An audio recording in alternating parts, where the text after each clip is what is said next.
तर पुण्यातून ही आपण दृश्य पाहतोय। रेव पार्टीच्या आरोपींना ताब्यात घेण्यात आले। आज सकाळीच पुणे पोलिसांनी रेव पार्टीवर धाड टाकली। पुण्यातल्या एका उच्चभ्रू भागामध्ये ही रेव पार्टी सुरू होती आणि यामध्ये एकनाथ खडसे यांचे जावई प्रांजल खेवलकर यांच्यासह इतर 7 आरोपींना आता पोलिसांनी अटक केलेली आहे। महत्त्वाची बातमी आपण पाहतोय। पुणे डीसीपींची काही वेळापूर्वीच पत्रकार परिषद झाली होती।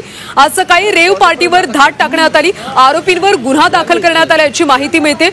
आरोपी प्रांजल खेवलकर यांना आता कोर्टात आणण्यात आले। त्यामुळे आता कोर्ट नेमकी काय आदेश देते हे पाहणं महत्त्वाचं आहे। या रेव पार्टीवर धाड टाकण्यात आली होती, ज्यामध्ये कोकेन, गांजा, हुक्का, दारू असा सगळा मुद्देमाल पुणे पोलिसांनी जप्त केला होता। काही वेळापूर्वीच पुणे डीसीपींची पत्रकार परिषद झाली होती आणि त्यांनी यामध्ये सगळी सविस्तर माहिती दिली।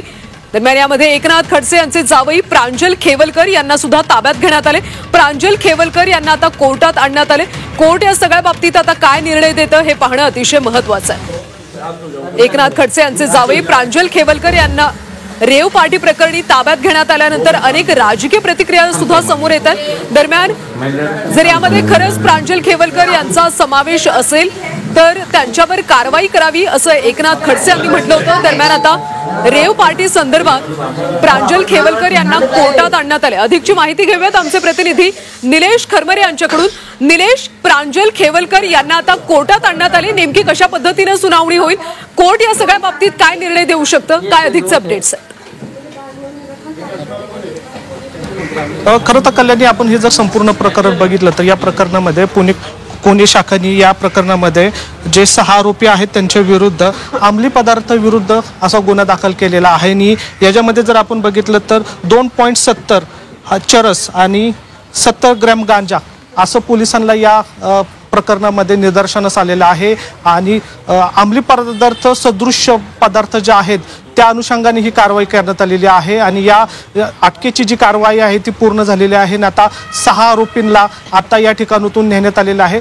त्याच्या आधी यातला जो मेन जे नाव आपल्याला समोर आलेलं होतं प्रांजल खेळकर, त्यांना आधीच न्यायालयामध्ये दाखल करण्यात आलेला आहे। सुरक्षेच्या कारणास्तव त्यांना आधीच शिवाजीनगर कोर्टामध्ये हजर करण्यात आलेला आहे। त्यानंतर जे 6 आरोपी आहेत त्यांना आता या ठिकाणी कमिशनर ऑफिसने आता थेट न्यायालयाच्या दिशेने रवाना करण्यात आलेलं आहे। मात्र या प्रकरणात जर बघितलं तर कुठेतरी संशयाची सुई आपल्याला पाहायला मिळते कारवाईवर। कारण या कारवाईमध्ये जर पोलिसांनी जी माहिती दिलेली आहे त्याच्यामध्ये 2.70 ग्रॅम हे कोकीन सदृश्य पदार्थ आणि 70 ग्रॅम हा गांजा आणि 10 मोबाईल असे मुद्देमाल जप्त करण्यात आलेला आहे। खरं तर हा जो कायदा आहे, अंमली पदार्थ विरोध जो कायदा आहे, तो लावण्यासाठी किमान 2 ग्रॅमच्या वर कोकीन किंवा जे पदार्थ आहेत त्याची सेवन केलेलं हे असावं लागतं। आणि नेमकं त्याच्या या कारवाईमध्ये पोलिसांनी तेवढंच पदार्थ दाखवलेलं आपल्याला पाहायला मिळतोय। 2.70 या ठिकाणी अंमली पदार्थाचं सेवन केलेलं या ठिकाणी दाखवण्यात आलेलं आहे। त्यामुळे आता या पार्टीला रेव पार्टी म्हणायचं का अंमली पदार्थी पार्टी असं म्हणावं लागेल। कारण आता या सगळ्यामध्ये पोलिसांना विचारण्यात आलं होतं की ही नेमकी पार्टी कुठली म्हणता येईल। कारण ज्या ठिकाणी ती पार्टी सुरू होती ते त्यांनी खाजगी पद्धतीने म्हणजे पर्सनल या ठिकाणी रूममध्ये केली होती पार्टी। आणि त्या ठिकाणी पोलिसांनी जाऊन छापा टाकला होता आणि त्या दरम्यान त्या ठिकाणी 2 मुली सापडल्या होत्या आणि दुसऱ्या 3 ज्या मुली होती त्या तिथून पळाल्या होत्या आणि एकूण 7 जणांना ताब्यात घेतलेलं आहे। आता या सगळ्यामध्ये न्यायालयाने काय आदेश देतं हे पाहणं महत्त्वाचं असणार आहे। कारण यामध्ये ज्या 2 महिलाच्या ताब्यात घेण्यात आलेल्या आहेत त्यांचं वय साधारण 20 ते 22 वर्षाच्या आहेत। आणि एवढंच नाही तर या कारवाईसाठी म्हणजे जी पार्टी त्या ठिकाणी नियोजन करण्यात आलं होतं त्या पार्टीसाठी 26 तारखेपासून ते 28 तारखेपर्यंत असं बुकिंग सुद्धा त्या लॉजमध्ये करण्यात आलं होतं। आणि पोलीस नेमकं आता या ठिकाणी कारवाई काय करतं हे पाहणं महत्त्वाचं असणार आहे।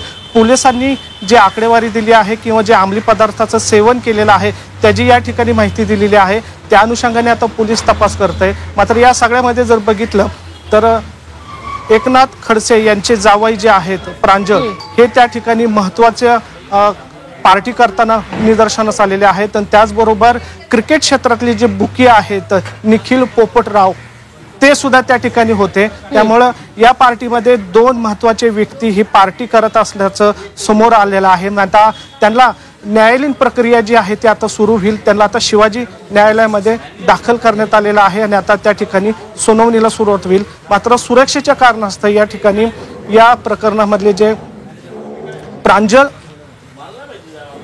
जे आहेत त्यांना आधीच म्हणजे अर्धा तास आधीच न्यायालयामध्ये दाखल करण्यात आलेलं आहे.